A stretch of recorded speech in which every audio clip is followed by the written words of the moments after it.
I'm David Baker, and I did a lot of things, but you're probably referring to being president and CEO of the Pro Football Hall of Fame in Canton, Ohio.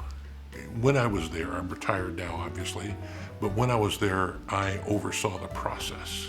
And the process is quite significant. And at that time, you had to get elected by 80% of those 48 guys. We would bring all those finalists to the Super Bowl. And then we would go around to the door and ultimately would hit on this thing of what's called the knocking on the door for the Hall of Famers and letting them know what we were going to do. And you could see in them something special. But then when you would knock on the door of these guys, they'd generally be with their families and they were nervous. But when they came to the door, I could see, firsthand. Generally I got a hug, which was pretty cool, but I could see what it meant to them. They weren't thinking about how much money they made or how much money they were going to make. They were thinking about their mom that drove them to practice when they were 10 years old. They were thinking about a dad that wouldn't let them quit, or a coach that inspired them to do more, or teammates that helped them get there. And I would tell them, you're going to Canton, congratulations. I would thank them for all they've done and for all they're going to do for the game. And I would promise that the Pro Football Hall of Fame would guard their legacy forever.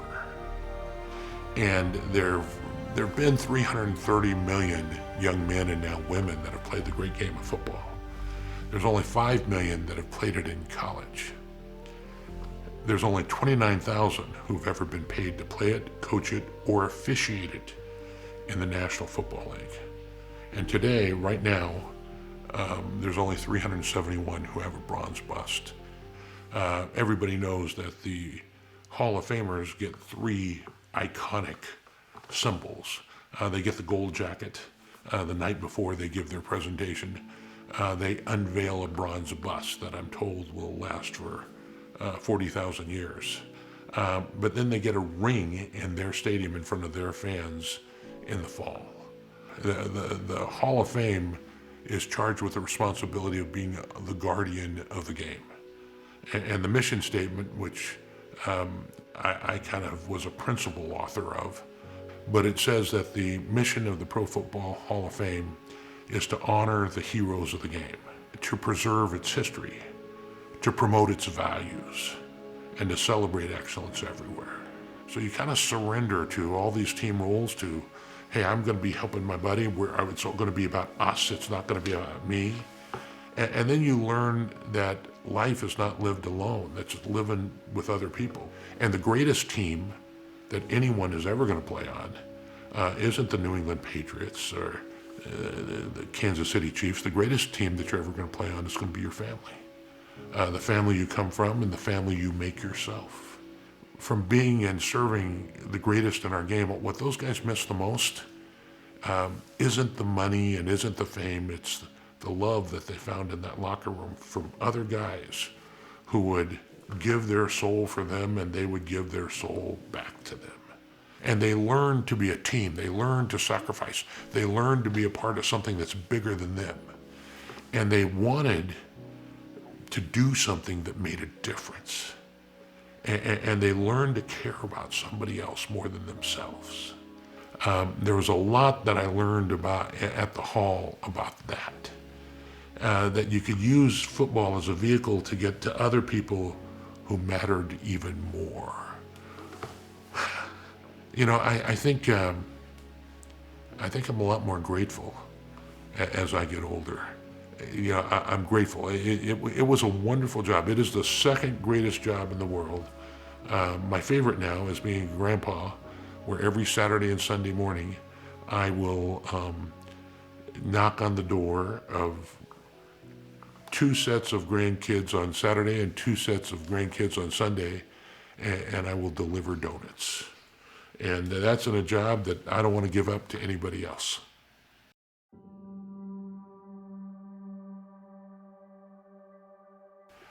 I want you to promise me that you will memorize this poem.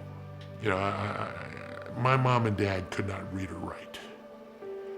And because of sports, I got to go to college. I got a college scholarship. And Interestingly enough, I had both my boys memorize this.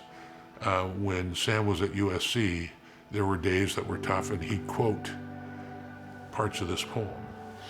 And his roommate was a center, and the center memorized the poem. And pretty soon, all those guys at USC on their national championship team of 2003 were learning this poem. If you can keep your head when all those about you are losing theirs and blaming it on you.